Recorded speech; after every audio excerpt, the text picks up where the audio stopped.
and welcome to another teacher talk session tonight. Tonight we are going to have 105th session with a different educator from Turkey. And when she comes, we are going to start our live sessions. And she is Gülbin Özdemir Altıgöz. She is an EFL teacher. And tonight we are going to talk with her different topics, just like other sessions. Let me give you some examples like personal experiences and philosophy of teaching, and also turning points of her education, and also some about mindsets, growth mindsets and fixed mindsets. We are going to talk about it, and also another important point we are going to talk about, like well-being, and more we are going to talk with her. And she's here. Let me invite her, then we can start with our live session with her. By the way, and before starting our live session with Gülbin Hocam, if you have any questions to her, please ask them in our question box, all right? And if you write them here in the chat box, maybe we can miss it while we are talking with her. So just quick reminder. Let me invite her and then we can start.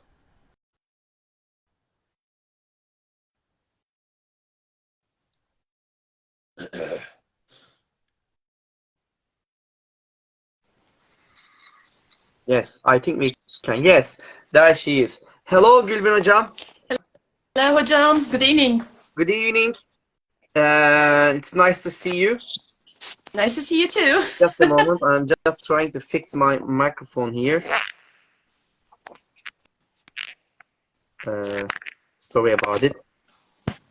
Okay. Can you hear me now? You can see and hear me right now, right? Sure. Can you? Yeah. Okay, wonderful. Just a moment. About this.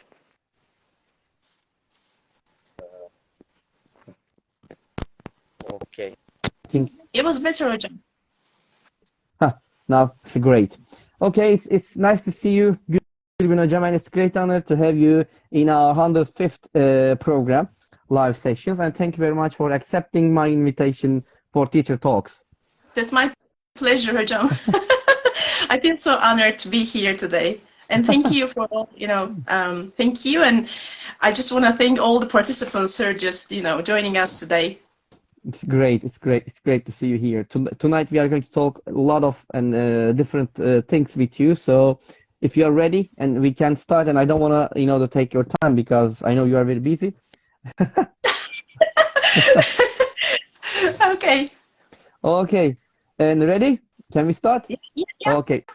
Wonderful. By the way, I can see Aydan Hocam. Aydan Hocam is also here. Hello, Aydan Hocam. It's great to see you here in our live sessions.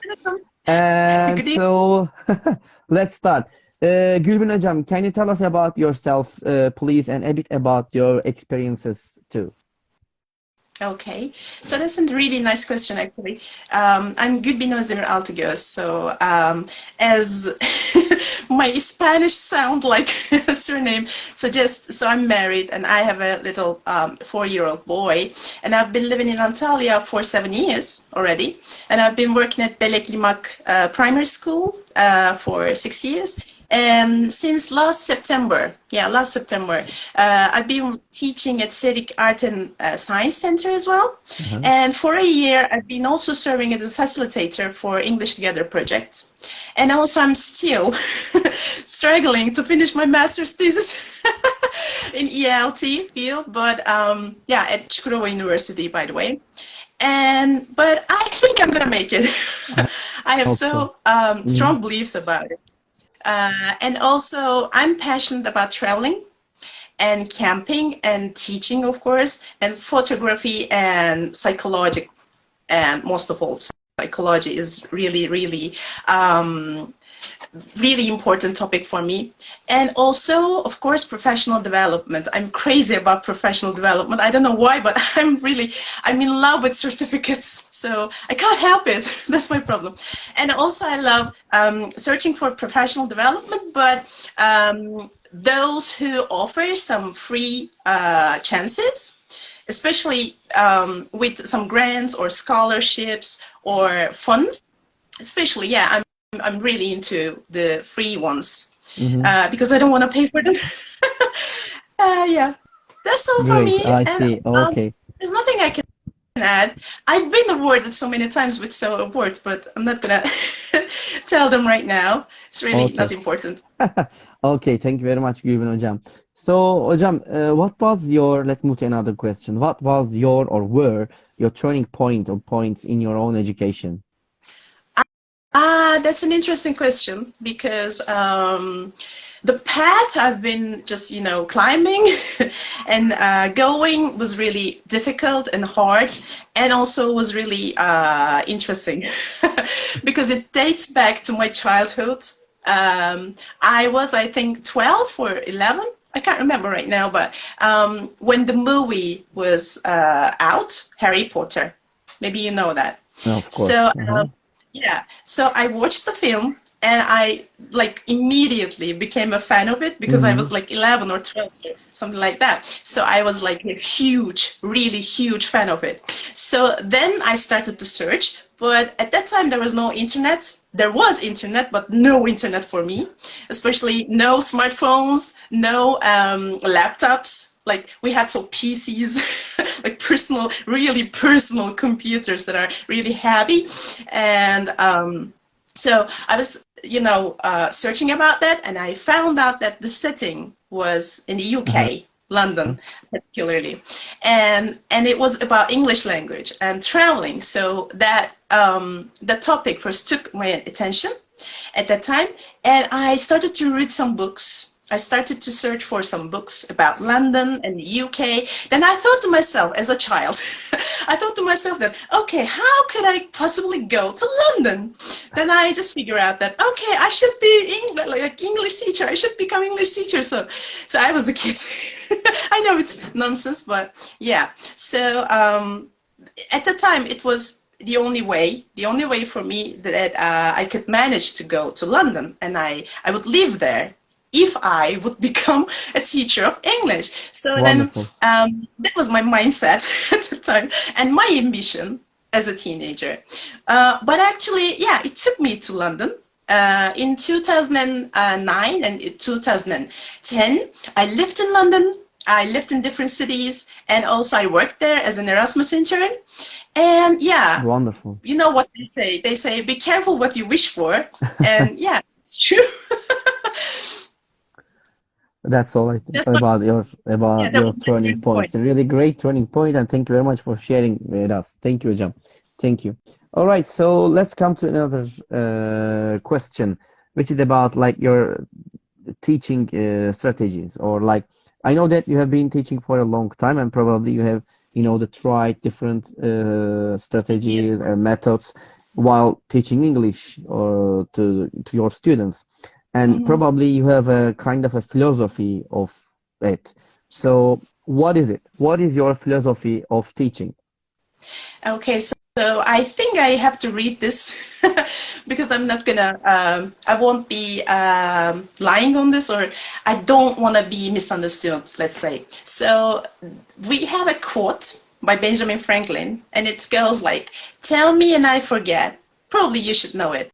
Like most of the people know it. Uh-huh. Teach me and I remember, and involve me and I learn. So this is my philosophy, actually. My favorite quote from Benjamin Franklin. So I try to keep that in mind all the time, actually, because, there are always and will be some students who like force your limits and like or do nothing. So reluctant students, or they could act silly, but teachers, we can always find a way. Like I'm not talking about the solutions, I'm not talking about the approaches like theories, methodologies, and so on and so forth, but I'm Uh-huh. talking about the practice. So to include them in the learning process. So you could create for example, dialogue and put some drama on it, and you could use some, like, I don't know, practical crafts, and you could organize events with your students. You could use campaigns with your students in order to involve. You could use games, you could use drama activities, you could use anything at Mm-hmm. all in the classroom, in the classroom or outside the classroom. So you should try to find a balance and find a relationship, even in the classroom as a teacher and outside the classroom as a, I can't call it like a friend, but friendly relationships maybe. So yeah, that's my philosophy. That's your philosophy. Thank you very much, Hocam, for telling things about your philosophy. Thank you, Gülbin Hocam. And let me remind you something, by the way, before asking my questions, I just want to say congratulations about your award. You know, last year you won an award from Inget, which was the most inspiring teacher of Turkey to 2022 by Inget. I'm sure that you were very, exactly, nice. You were very happy about it. Yeah. And my question is, how did you feel about it, and how did it affect your life after winning that award? Thank you, Hocam, for your, kind words and being so polite to congratulate me. Actually, that award meant a lot to me, because it's like, okay, I got some certificates from the district Directorate of National Education, and also I got certificates from my school, from different foundations, awards. But that was really brilliant and stunning for me because of the title and because of Aydan Hocam. Because Aydan Hocam is so, I don't know, so special for me in particular, to me. And yeah, so when I got the award, first of all, first feeling that I got was I felt really like, I'm going to say wholeheartedly this, I felt valued. And this is the most significant award that a teacher could have, like feeling valued, feeling appreciated. So that's the keyword. So actually, I've been trying to, do my best since I was appointed as a teacher. It was like 10 years ago, almost 10 years ago. So I think I find it quite natural because my mother is a retired teacher. So I learned how to be strong, how to stay calm, how to survive in the classroom, especially from her, first of all. And I actually never focused on my failures. I know there are always other factors. For example, if a day was no good or a lesson didn't work out well, so I'm not content enough with my lessons for a week or so. So I could do better. I know it. I've experienced that. So I always think I could do, in a better way. I should challenge myself all the time. And this award is a symbol, especially this one. This award is really is a symbol of my struggle and how I challenge myself to do the best all the time. Because, you don't need rivals. The only rival is yourself, actually. And you need to do better and better for your students, for yourself, for your well-being. And that's what it counts for me, personally. Great, wonderful. Thank you very much for answering my question with your, the very nice way. Thank you. Thank you. And let's move to another question, which is about really the popular one, actually. That probably you have heard about it, and you know what is it about growth mindset and a fixed mindset. It's really important for students and also for teachers, really very important one. So can you tell us what is the difference between growth mindset and a fixed mindset? Yeah, of course. It was not so quite popular like before the pandemic.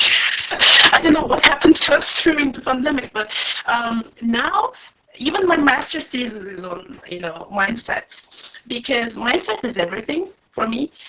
For example, if you have a fixed mindset, so most of us have fixed mindset in different fields actually. Because fixed mindset means your innate capacity in your brain is limited or gifted. So what God gives to you is God of all, and you've got nothing to do with that. So fixed mindset is like a fixed menu. You just have, for example, you just offer hamburgers, you just offer Coca-Cola, but nothing else. So it's like a fixed menu. Whereas growth mindset is, there's always enough room for development.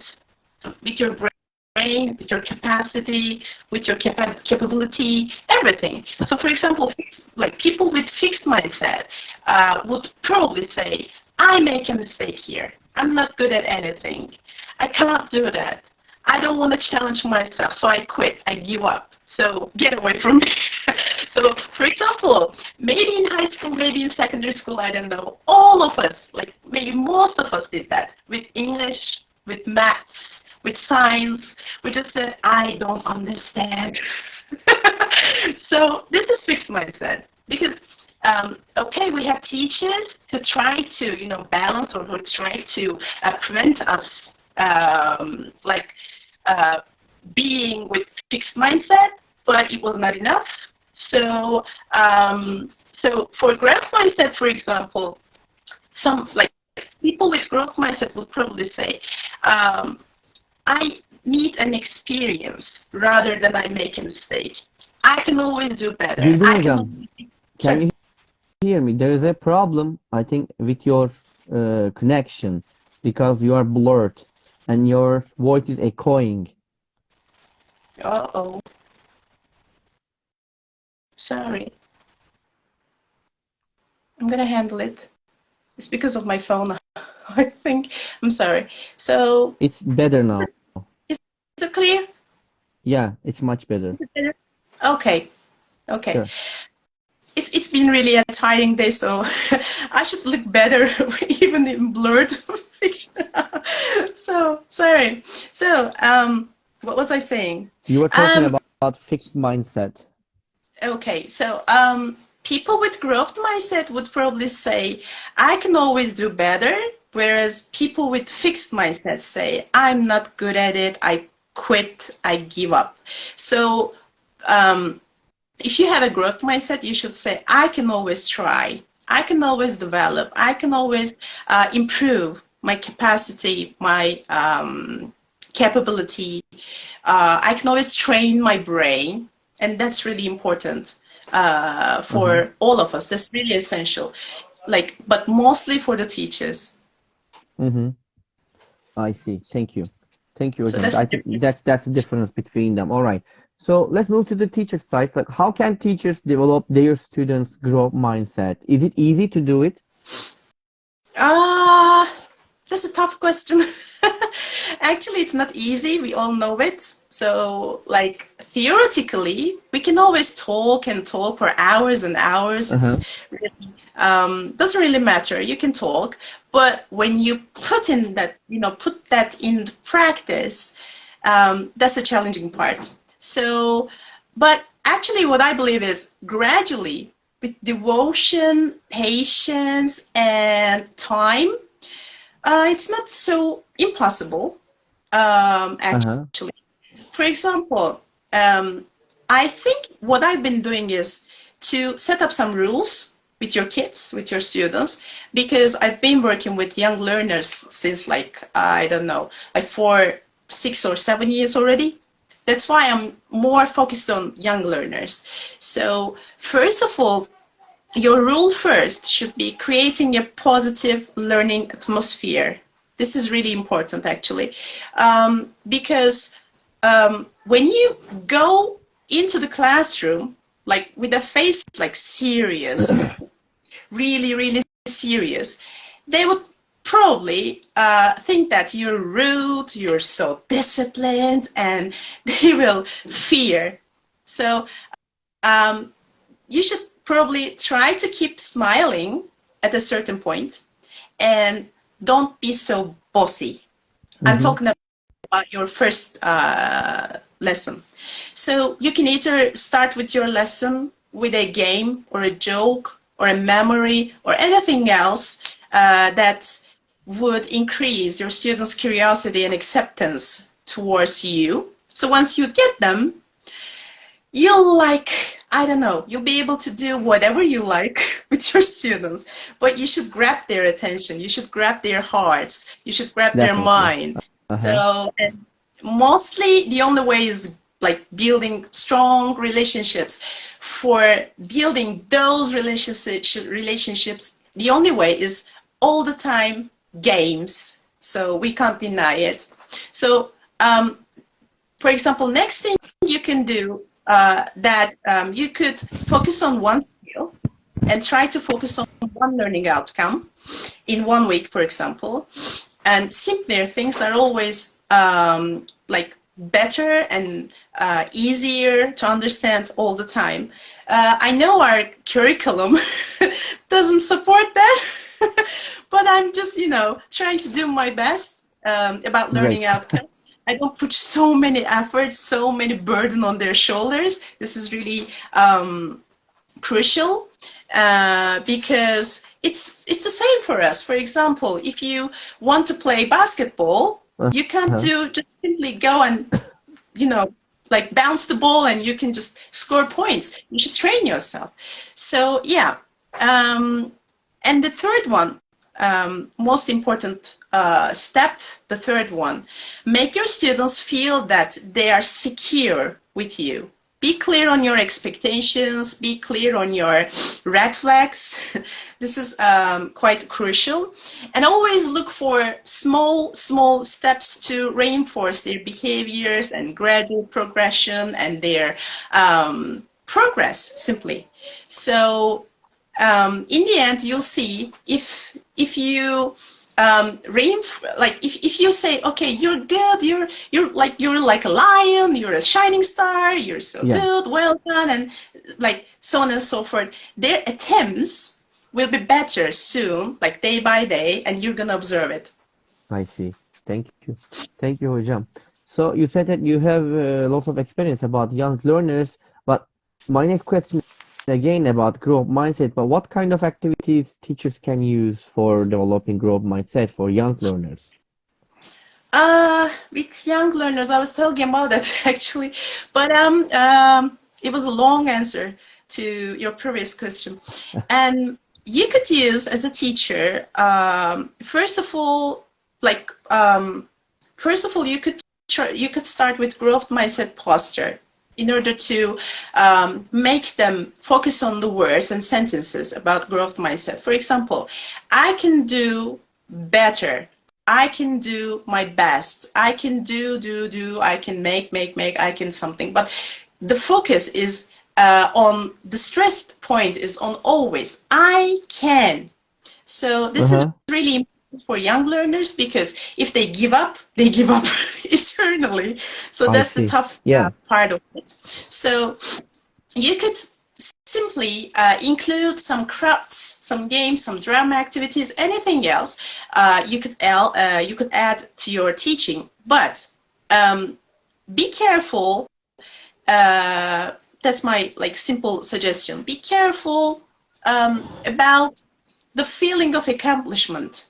Because when you include some small patterns, like some small things that they could do, they can always feel like, okay, oh, I did something in English class and I succeeded in, wow, something like that. Because, for example, my first graders always come to me and say, teacher, you know what, I did something on maths and my teacher told me, well done.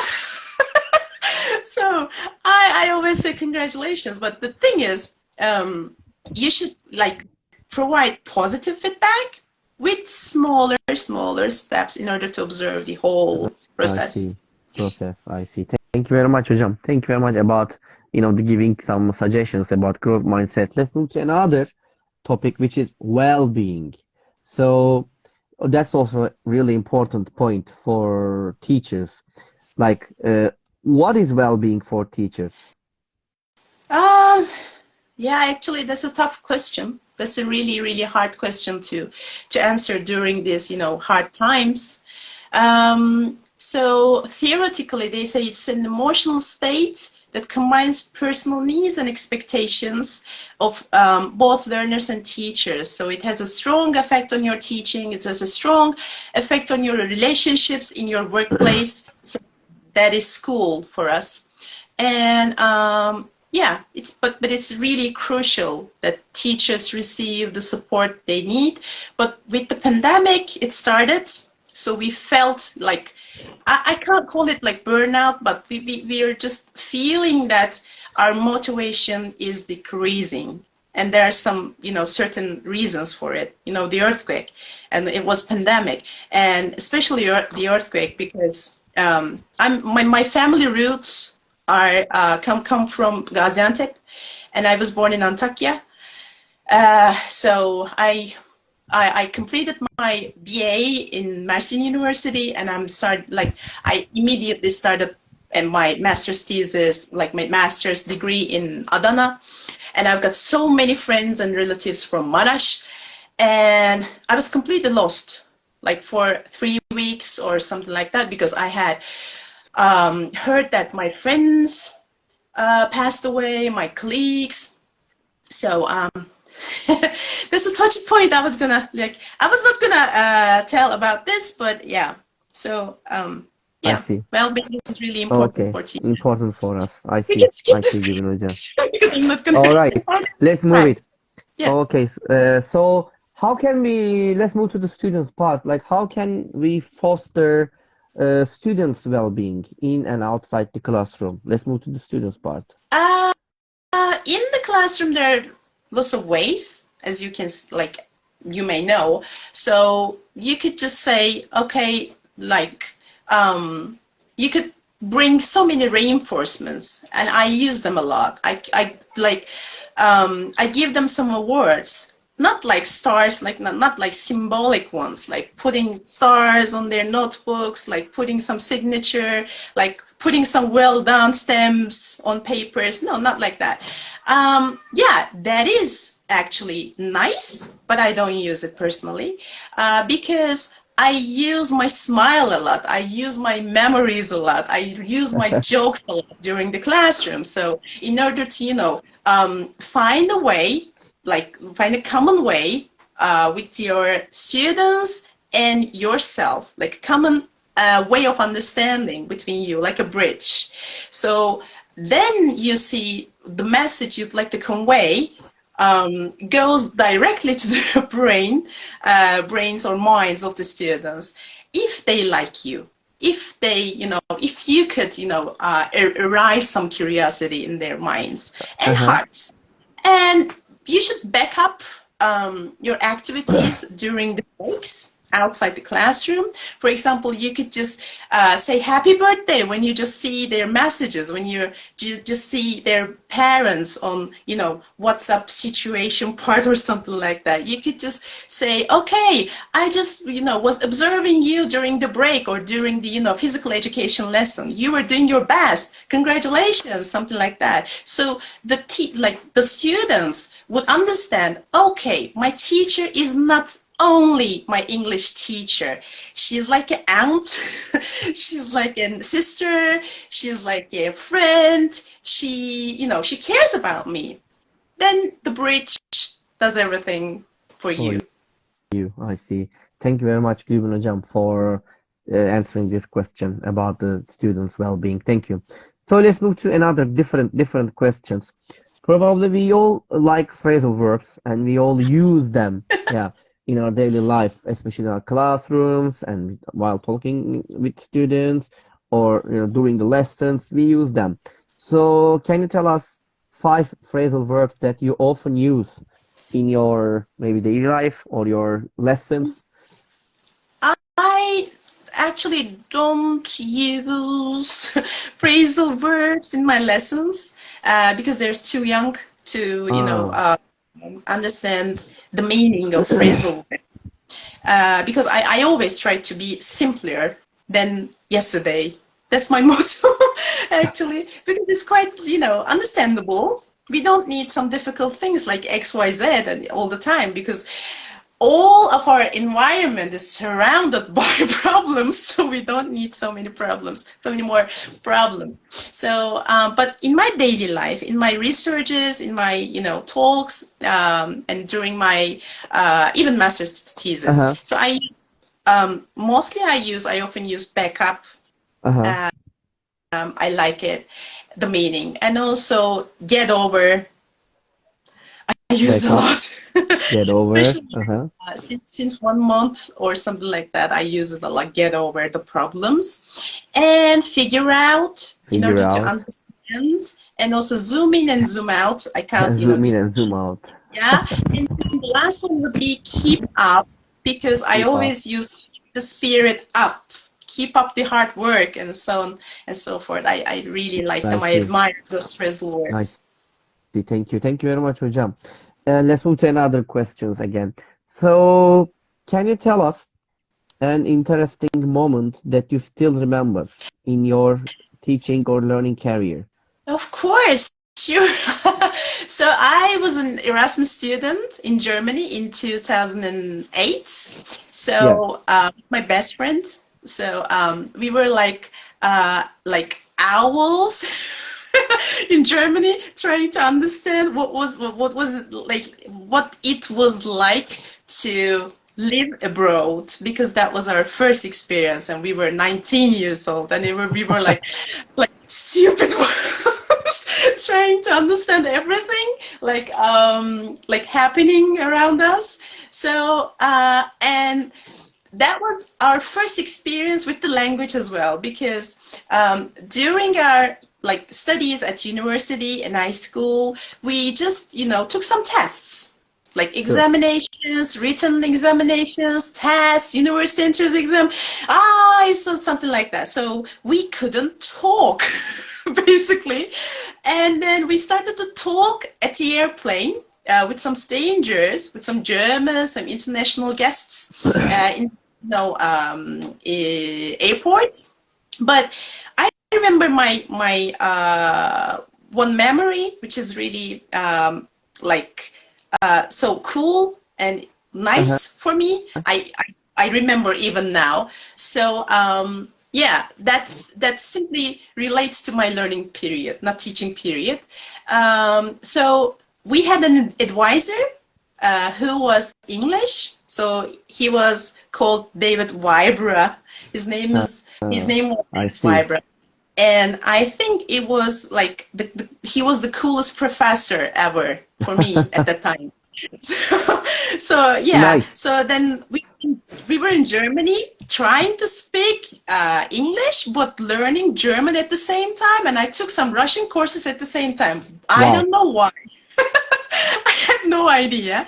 So I once in his room, we were trying to, ask some questions about our studies, and I was trying to explain it with some words that I could only use in my academic writing.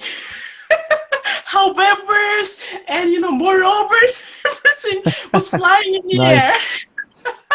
So then, but I was like the foolish person that I couldn't express myself. I was a perfectionist, so I was trying to express myself in another language with so many respect and so on and so forth.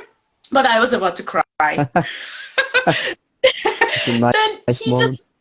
he just stopped me and my friend, because I was about to cry, because I was struggling with the language. And he said, Gülbin, why are you trying to put that stress on your shoulders at the moment? Please stop it. And he said one important thing, and he said that people will always expect that from you. Always, I see. expect that from like speaking in another language, like a native speaker, and like speaking English perfectly, like a really advanced level. But you're so young to do that. You're just 19. Just live it. So Nice. please leave some room for the rest of your life. So be simple. Don't be so perfectionist. Focus on what you're saying. Focus on the message that you'd like to give to me. And don't try to, he was like, don't try to explore America again and again. I understand you. I'm English, I'm British, but I understand you. So please focus on that. Keep that in mind. So yeah, that was the most stunning moment of my life. So I ever since just, you know, being trying to simple. But yeah, I still have some obsession with the, you know, intonation and pronunciation. I can't I get see. over it. But yeah, I'm trying to be like simpler, um, like yeah, than Very yesterday. nice. Than yesterday. Great, Yeah. great, Gülbin Hocam. Thank you very much for sharing your moment with us here. It's nice. It's really nice.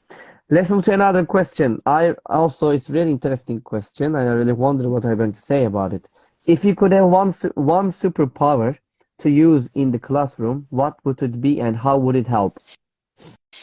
Uh, That's a really crucial point, actually, because as teachers, we're always like super teachers and we're always Uh-huh. like superheroes for our students.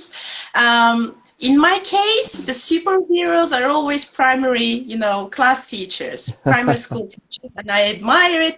I appreciate it. I'm really super, super, super okay with it because my mom is a retired class teacher. That's why Ah, I that's why. just, you know, we owe so much to our primary school teachers. We owe so much to our class teachers. So that's something like something out of discussion. But if I had some superpower, that would be like, I don't know, I would go for equality in the classroom. I would very much to diminish negative experiences or Uh-huh. missing things outside the classroom because all the time, or most of the time, there might be some kids, or there will be kids that are sorry for what happened at home, but you don't know, Sure. with their parents. They can simply be hungry or thirsty. They can be cross at somebody. They can be cross at their best friend because of the, you know, fight or discussion that they Sure. had before your class, or they can be sick. Anything could have happened during that day. So what I would like to do is to balance or equal, make it equal the conditions of all students for a brilliant, stunning learning atmosphere. This is really important for me, and that's what I would go. Yeah, Yeah, if that's I had that's superpower, but I yeah. simply don't have it. You just wanted to make this, the equal environment for them. Yeah. I see. Okay, thank you very much. And by the way, time flies, and we came to, the next question is our last question, by the way. Ready for it? Yeah. Okay. Shoot me. So, yeah, Gülbin Hocam, what is your motto? My motto. I can include a quote. Of course, my motto is simpler, being simpler, be simple all the time. Like, think simple, act simple, and teach simple. That's my motto, actually, for young learners. But like the quote, like as a motto, I can include. There's some ink. So the quote, my favorite quote would be, travel makes one modest. You see what a tiny place in the world, by Gustave Flaubert. So I could say that that's my motto because I've never underestimated my value, my like the quality of my teaching or worth as a person. But it's always nice to see the world with, the knowledge that what you're capable of, what level you can, Yes, control the things like surrounding you, and it protects you from both anger, like disappointment, and helps you build a powerful personality and powerful profession within your life, I see. and also, yeah, your career path. This is really Hmm. important. Thank you. Thank you very much, Gülbin Hocam. And that's all my question by my side. But there is another question from our guest. Let me show you what it is, and maybe you would like to answer it. Can you see the question? Not really. Can you read it? Sure. What do you suggest to candidates of English teachers in the year of 2023? Ah. Yeah, that's a really hard question to answer, actually. But what I would suggest what I would suggest would be to to to not to lose your motivation, because as a teacher you'll see so many difficulties and so many challenges in your life, even with your salary, Definitely. even support that you get from your own colleagues, Uh-huh. even with the enemies around, and of course in the classroom with your students. There will always be some things that won't go as you wish. So it's not that I want to be hopeful, actually. That's why I'm just trying to keep the Uh-huh. spirit all the time. But you should try to focus, or you should try really decide that if you want to be a teacher or not. You need to decide if you have, that huge passion for teaching, because teaching as a profession, teaching is not something that you can, do it for money, for salary, or for I don't know, like other awards, or the only way that you can feel yourself content, feel yourself pleased, if you're a teacher, is the smile that you see on your, the faces of your students. That's really, Exactly. that's what really counts, actually. Mm-hmm. But if you don't have that passion, you need to work on that passion to be passionate. Yeah. Nice. Because, hope will rescue all of us. If we just, feel ourselves down and disappointed, and if we feel ourselves Uh-huh. all the time blue, depressed and stressed, so we can't do anything. We can't succeed at anything in any profession. You can't do that. But I I see. know it's like a huge burden is on our shoulders, especially, it started with the pandemic and it goes on. I know, I'm aware of that, but we need to be hopeful, and we need to, do our best to stay motivated. I see. I see. Thank you. Thank you very much, Gülbin Hocam, for your answer and for the question, of course. And that's all, all my questions. And Gülbin Hocam, before ending our live sessions, would you like to add anything else? I should thank you for your, kind invitation. That, I really appreciated that. Meant a lot to me, because, You're I welcome. felt again valued as a person and as a professional. And so I'd like to thank you for being such a great teacher, first of Ah, all, thank and you. for your devotion and for your dedication to ELT World. Thank you. Thank you very much. You're out. Yeah, we are all doing the, yeah. Keep up the hard work. Yeah, we are in the same boat. How can I say? Or we are on the same ship. So we are trying to do our best for our, the friends or the teachers or colleagues or whoever wants to get or wants help from us. We are trying to help them. Okay, so that's all. And I would like to say one more time to thank you, Gülbin Hocam, for being with us. It's really great to have you. It's really great honor to have you. And thank you very much for your also time and for your suggestions, for your advices about our questions. And we really had a great time with Gülbin Özdemir Altıgöz. We had a really fruitful session with her together. And we are going to be here next week at the same time on the same day, as you know that. And until the next time, take care of yourselves and of course you too, Gülbin Hocam. And be careful.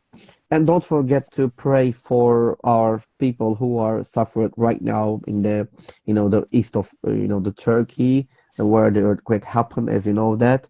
And pray for them, pray for us. That's all from our part. And until the next time, take care of yourselves. And bye bye, everybody. And peace. Bye bye, Hocam. Bye bye, John.